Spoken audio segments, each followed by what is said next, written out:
We all know the ending: the private islands, the black book, and a highly contested prison cell. But history ignores one terrifying truth. Monsters are not born, they are built. Before the billions, the royals, and the alleged blackmail network, Jeffrey Epstein was just an awkward, middle-class college dropout. How did a nobody from Brooklyn end up building leverage over some of the most powerful men on Earth? Today, we are unlocking the buried chapters of his youth. This is not a story about proving every rumor. It is a story about why his official biography has so many holes that the rumors never stopped growing. Number 1. The boy behind the gates.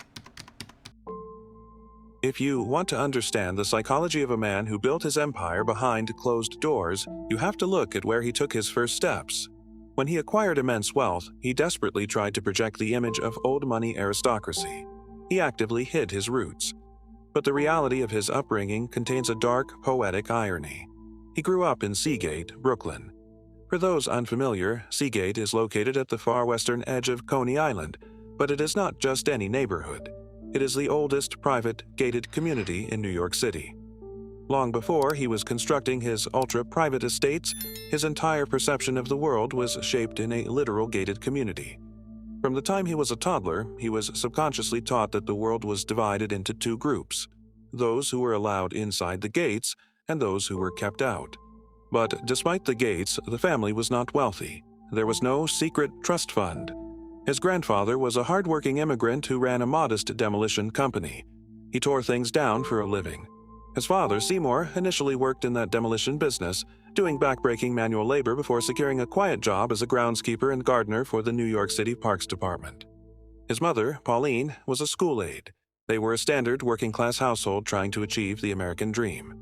There was just a gardener and a school secretary, living in a fenced-off neighborhood, raising a boy who would one day shake the foundations of global society. Number 2. The sweet kid with a dangerous mask. If you had asked the neighbors about the young boy they just called Epi, they wouldn't have described a mastermind in the making. To his classmates, he was quiet, a little nerdy, but fundamentally sweet and generous. But beneath that quiet exterior, two very distinct talents were developing. Talents that would eventually merge into a powerful skill set.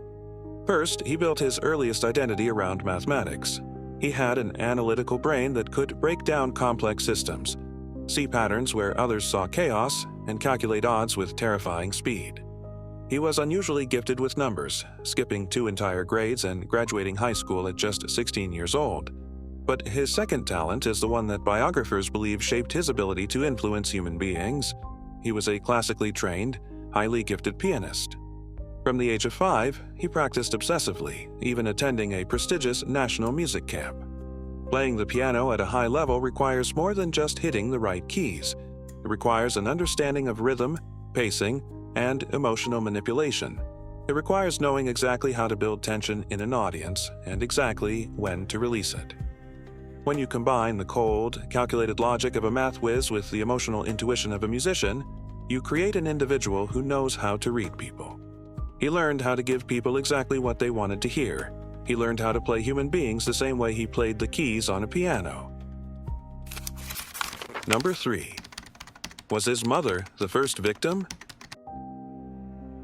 By the early 1970s, the young man was attending New York University.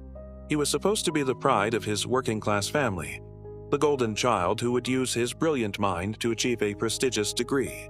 He never got that degree. He dropped out. But before he left the academic world, he left behind a paper trail that reveals a massive red flag.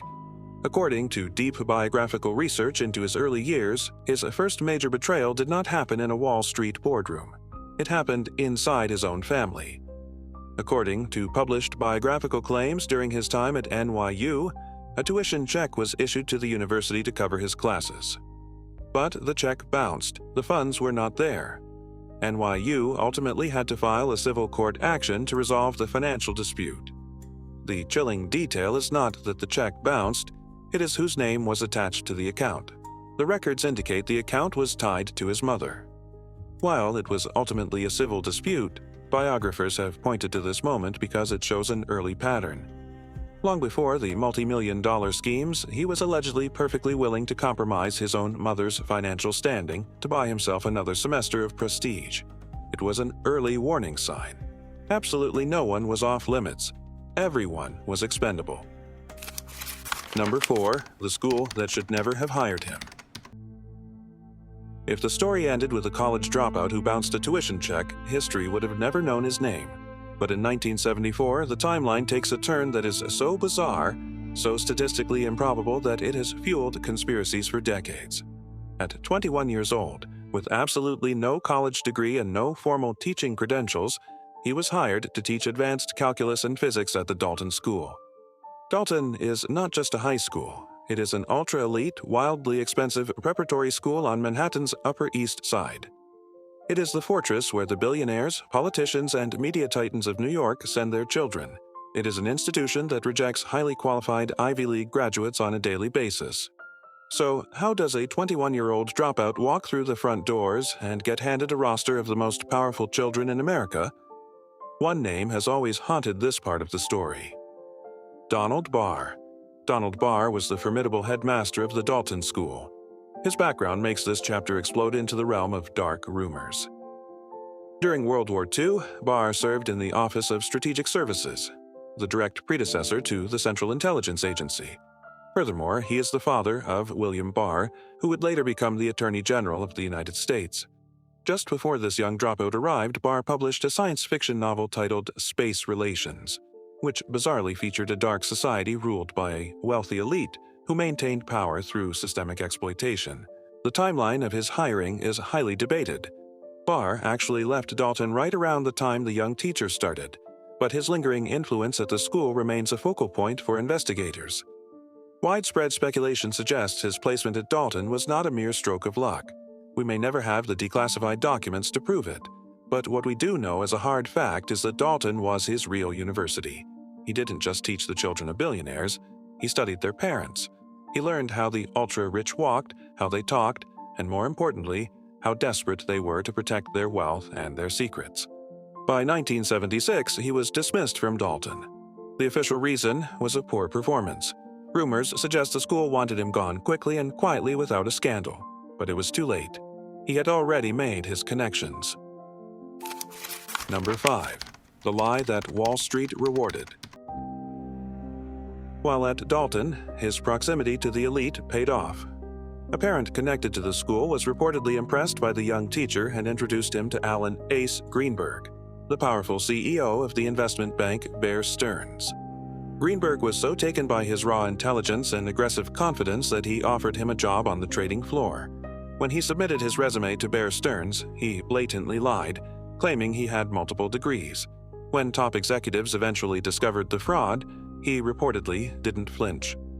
According to some accounts, he kept his job partly due to a connection with an executive's daughter, and partly because his absolute lack of fear was intoxicating to the cutthroat culture of 1980s Wall Street. They didn't fire him, they promoted him. But his arrogance quickly outpaced his usefulness. In 1981, he committed his first major financial betrayal on the professional stage. Behind the backs of his bosses, he illegally lent money from the bank's funds to a close friend to buy stock. When the market moved against them and the money vanished, he threw his friend under the bus to try and save himself. Bear Stearns fired him immediately. He was pushed out of the legitimate banking world, and that is the exact moment he realized that playing by the rules was a waste of time. He needed a game where he made the rules. Number 6. The Fake Bounty Hunter. In the mid-1980s, he reinvented himself. He began circulating through New York high society with a story that sounded like it was ripped straight from a Hollywood movie. He told the elite that he was a financial bounty hunter. He claimed that wealthy billionaires hired him to track down money that had been stolen by corrupt brokers and crooked lawyers. It was an incredibly sexy, dangerous persona. But according to investigators, the bounty hunter story was a brilliant, calculated rumor he spread himself. In reality, researchers believe the bounty hunter persona was his Trojan horse.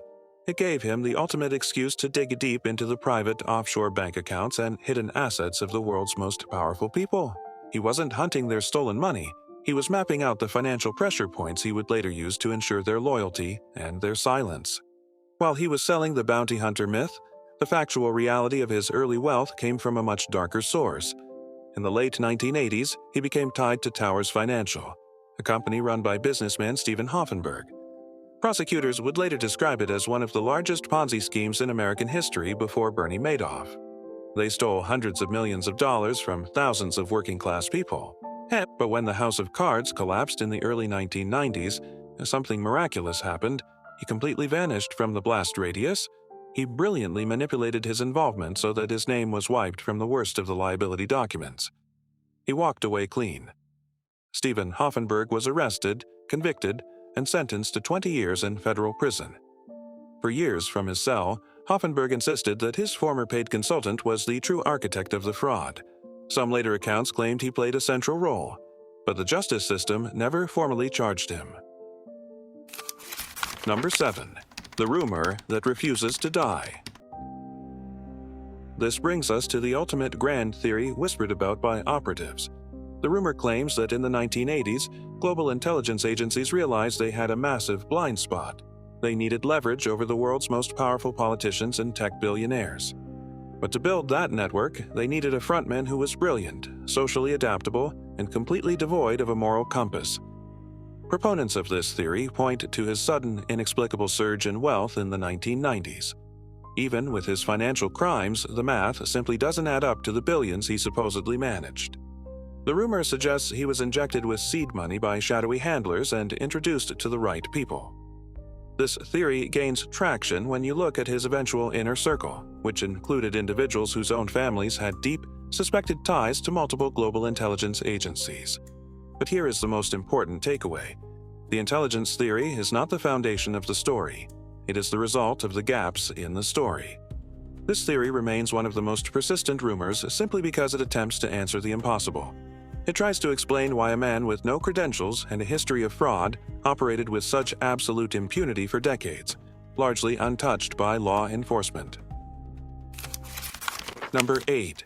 The man who tried to buy a new pedigree. Perhaps the most profound psychological insight into who he truly was can be found in what he tried to destroy. He seemed determined to escape the normality of his origins. The working-class neighborhood, the gardener father, the sheer modesty of his background frustrated him. Once he acquired his immense wealth, he didn't just buy mansions and planes. He attempted to literally buy a new intellectual pedigree. He embarked on a manic campaign to completely erase his past and rebrand himself as an evolutionary superior. He targeted the absolute pinnacle of human intelligence, pouring tens of millions of dollars into Harvard University and the global scientific community. He didn't do it out of charity. He did it to buy proximity. He funded research programs simply so he could sit in rooms with Nobel laureates, theoretical physicists, and evolutionary biologists. He hosted private dinners with the world's leading minds. This was a calculated operation. By surrounding himself with the greatest minds on Earth, he forced the global elite to view him not as a disgraced Wall Street fraudster from Brooklyn, but as a transcendent, untouchable genius. He truly wanted to believe he had evolved past the rest of humanity. Number 9. The system that built him. By the mid-1990s, the transformation was complete. The quiet kid from the gated neighborhood in Brooklyn was gone. In his place stood an architect of deception armed with a stolen fortune, a terrifying understanding of human psychology, and an absolute lack of empathy. He had learned that the elite class would excuse almost any behavior as long as you could make them richer. He had learned that you could lie to Wall Street banks and be rewarded for it. He had learned that the justice system could look the other way if you knew the right people. Nobody is born a mastermind of manipulation. He was a seed of pure, limitless ambition. But he didn't grow in a vacuum. He was watered by the elite institutions that gave him a pass. He was nurtured by a financial system that rewarded ruthlessness, and he was protected by a society of powerful men who saw a reflection of their own desires in him and decided to let him flourish. The most terrifying thing about the origin of this man is not the rumors of intelligence agencies or the stolen millions. The most terrifying thing is how many people had the chance to stop him early on and chose to open the door instead.